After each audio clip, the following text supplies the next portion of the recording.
a Filipino community within the larger community. I always, going back to my days at St. Ignatius, I always wanted to do the 12:15 Mass, excuse me, on Sunday morning, uh, because a significant number of Filipinos were at that Mass. Okay, well,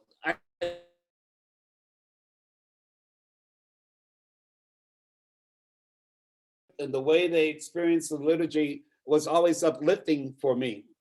Um, I experienced that the Filipinos, when they came to Mass, they had a community within a community. It's the only ethnic group that I've experienced as a priest. Hispanics, less so, where the teens weren't fighting their parents to go to Mass. The only ones were Celso and Clarita's children actually did not fight them.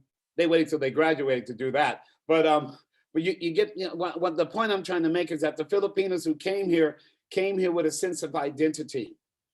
The Africans who came here were purposely separated, were purposely prevented from creating community. They took them from different parts of West Africa and they put them together. They made sure that families could not function as families, reading, writing, those things. Education was illegal. And even though slavery technically ended in 1865, the trappings of slavery continued until, I'd say, the 1960s, because we had Jim Crow laws that wouldn't allow my dad or mom to ride in certain parts of the train. My father, who fought in the Second World War in North Africa and in India, came back to a country that made him go to the back of the train as soon as he crossed the Mason-Dixon line. There were places that my parents never took us to because they were afraid that we would not be accepted. These are things that impacted us and that still impact us as a community. Now, there's a lot of dysfunction in the African-American community, and it's not all because of race or racism, but we cannot ignore what race, discrimination, segregation has done to my community in particular. It's still true today that an African-American family that has the same financial education and financial security as a white family still has a more difficult time getting a loan, still has a more difficult time buying a home in certain areas of a city. There's still things, well, redlining is no longer a problem, but when my mom and dad wanted to buy a home, there were only parts of Oakland they could buy a home in. My dad worked for the Naval Air Station in Alameda. He could only rise to a certain rank because they did not allow African Americans to go any higher. So my dad, even though he worked at the Naval Air Station for 35 years, there was a significant amount of money my dad never made because he wasn't allowed to become a supervisor. And the only reason why was because he was Black. So it still exists. It is difficult for us to deal with it because so many things have happened since then. Vietnamese folks who come to this country and a young Vietnamese student succeeds. Filipinos come, they succeed. So the question becomes, well, if these ethnic groups could do it and they've also experienced discrimination, then why can't Black people do it? And like I said, it's pretty complicated. I think it's something that's worth talking about. But I think the dominant community, when I say dominant, I think the white community is not comfortable with really exploring the true history of racism in this country. And until we are willing to acknowledge what slavery was all about, the consequences of slavery, the consequences of the Jim Crow laws, of discrimination, until we are honest about that, then we are not going to be able to get past this problem. I think a lot of Americans are concerned, but it's the kind of thing that's exhausting. You know, I have in my parish, we've talked about it. I have good parishioners. As I said, the vast majority are white. They want to do something, but they don't really appreciate how much sacrifice, how many things that they're going to be willing to let go of. There's a lot of white privilege that they're not aware of, that they don't realize that the deck is not level, the playing field is not level, that it actually is a caste that gives advantages to folks who are white to the disadvantage of folks who are not white. You show me a Filipino who succeeded, and I'll show you a Filipino who had to work harder, probably in most cases, than a white person to get to that level of success. That's the reality here in the United States. Now, I've rambled on. I want to stop and let you go for it. And no question is wrong.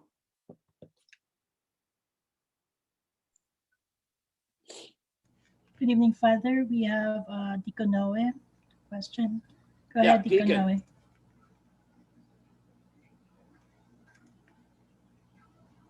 Go ahead, Deacon Thank you Noe. for sharing with us your experience and your views about racism. And I wanted to mention before I ask the question that the Filipinos actually were also subject to a lot of racial profiling because, as you probably know, there were waves of Filipino immigrations into the U.S. But the ones that faced a lot of discrimination were the Filipinos in the 1930s, which were brought in from the Philippines as migrant workers in the fields. Mm-hmm. I And, did not know that. and they were separated from their families. These are Yeah. all men. And so when They just jump in there. They did the same thing with the Filipinos that they did with the Chinese. yeah, Yeah. actually, first the Chinese, the coolie labor, and so on. But there was a lot of infighting among the different racial groups. Yeah. Japanese workers, the Chinese workers. So they started to bring in other ethnic groups to minimize the, because they didn't want them to come together. Right. Didn't want you to unite. Yeah, they had to Yeah. separate them. Yeah. So the Filipino men that were brought in here, they left their families, but the Filipinos are like very generous, and sometimes they would talk with white women. They would dance with them, and the white women liked them because they were very charming.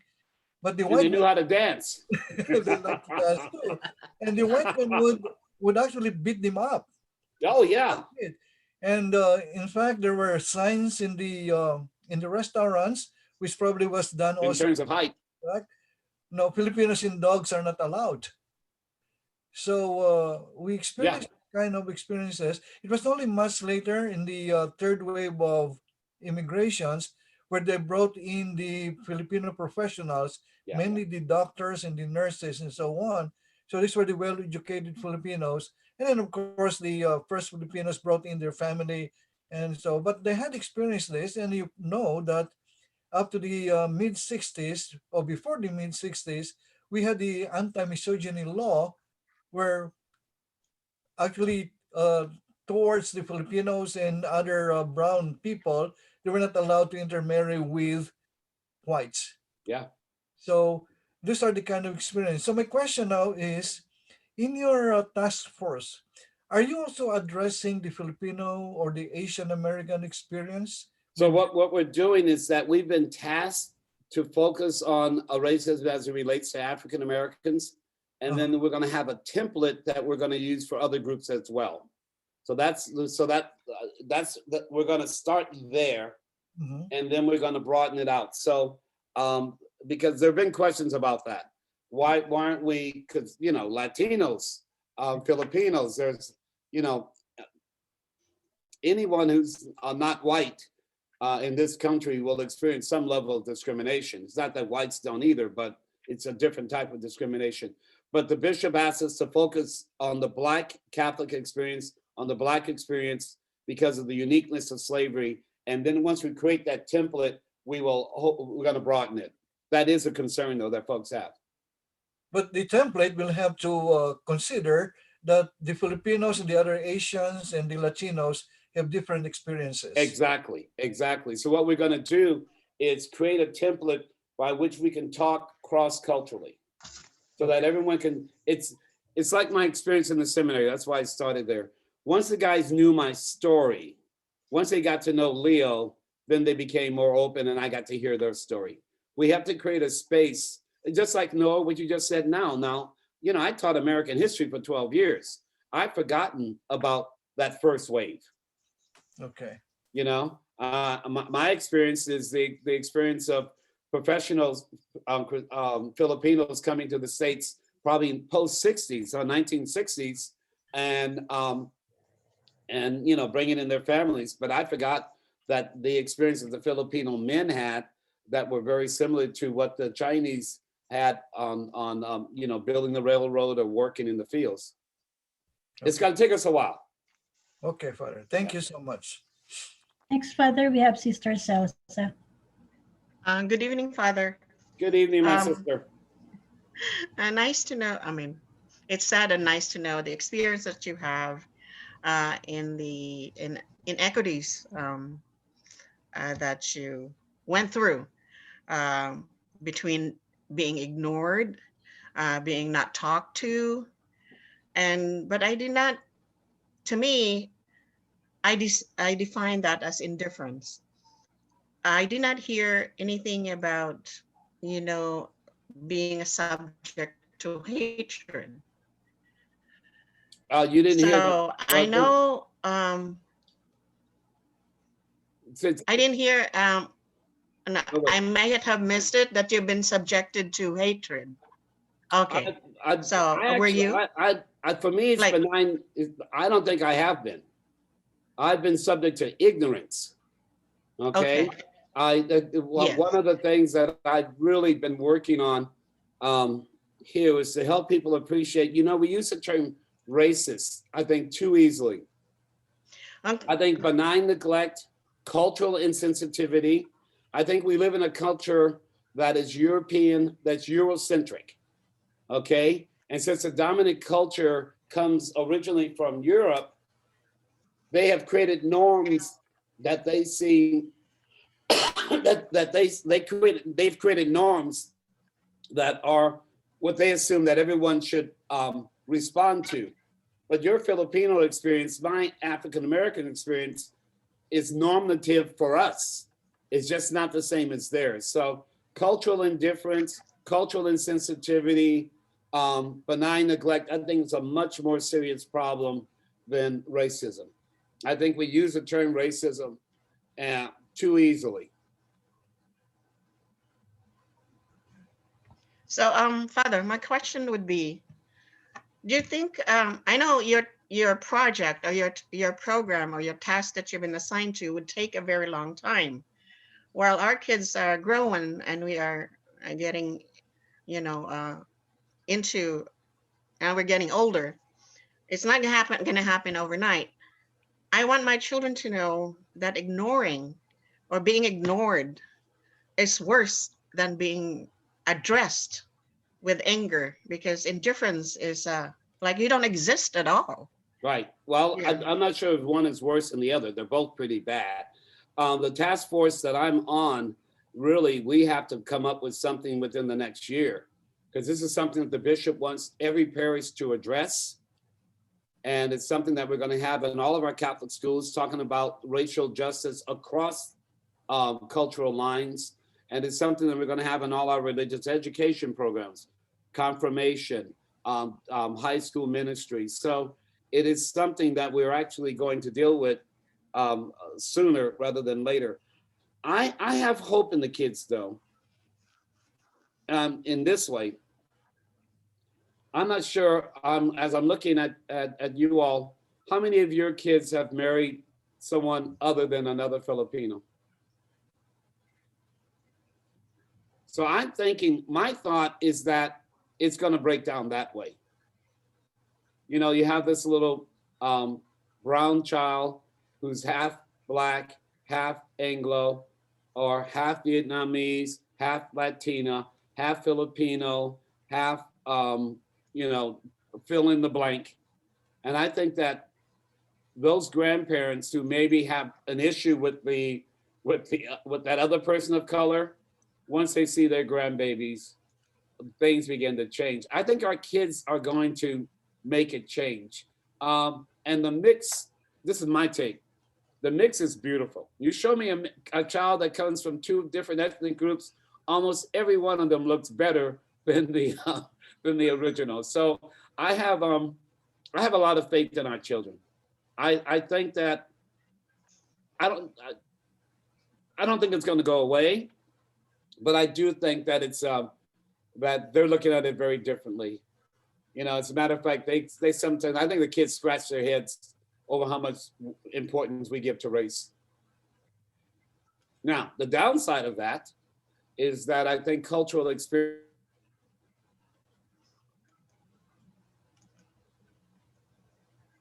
I'm thinking of your cultural experience as Filipinos and Filipino Catholics.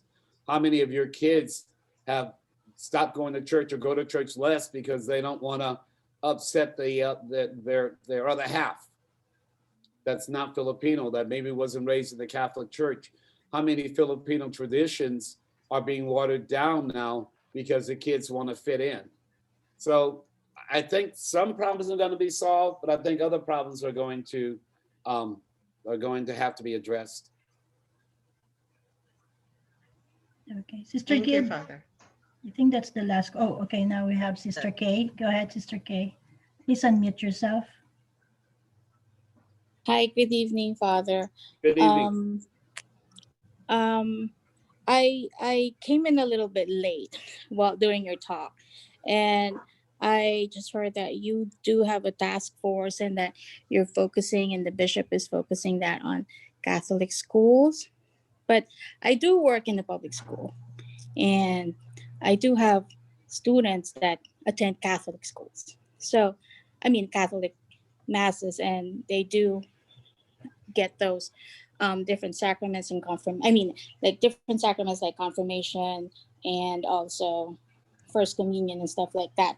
So how would you um generalize, or I would say incorporate your program into the um environment of those kids that go into public school?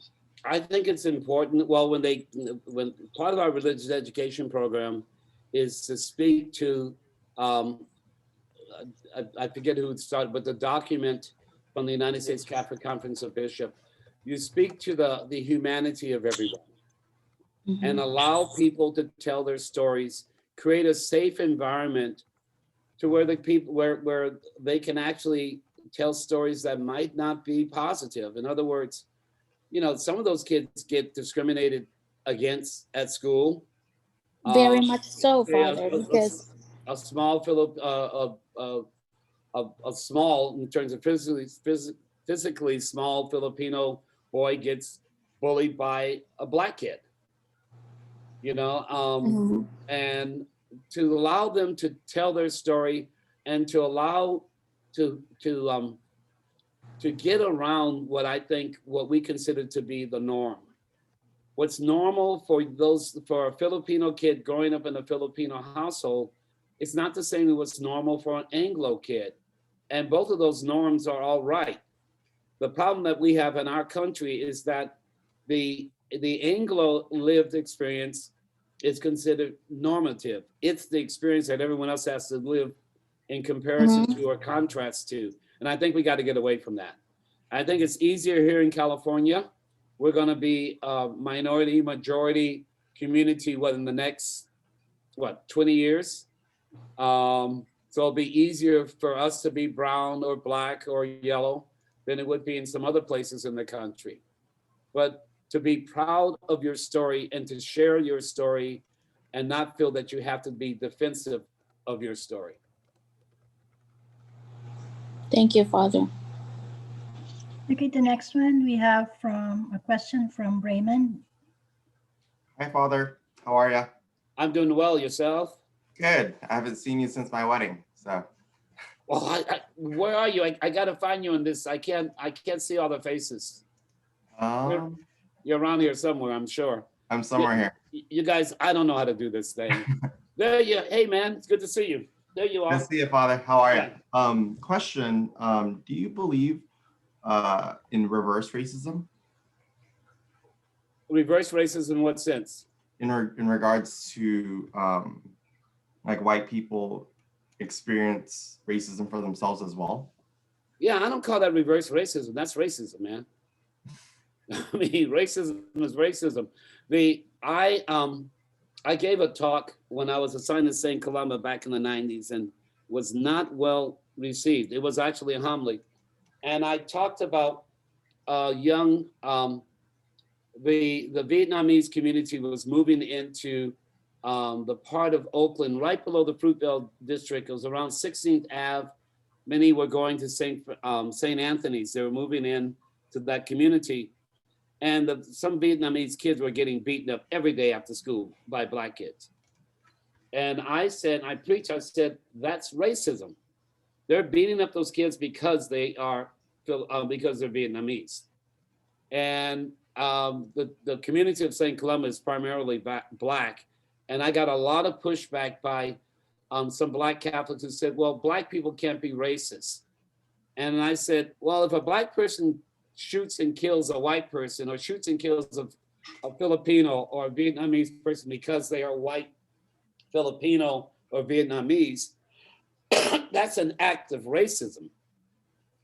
What we don't have as minorities is the power to enact racism, racial injustice in the way that the dominant culture does, because the dominant culture put it into the system itself. You've heard the term systemic racism. Well, the system itself was set up so that if you were Black of a certain age, you were up the creek, okay? Yes, I don't believe in reverse racism. I believe that people of color can be racist. But I believe the system of racism was set up to the benefit of white folks. So an individual white person can be treated in a racist way.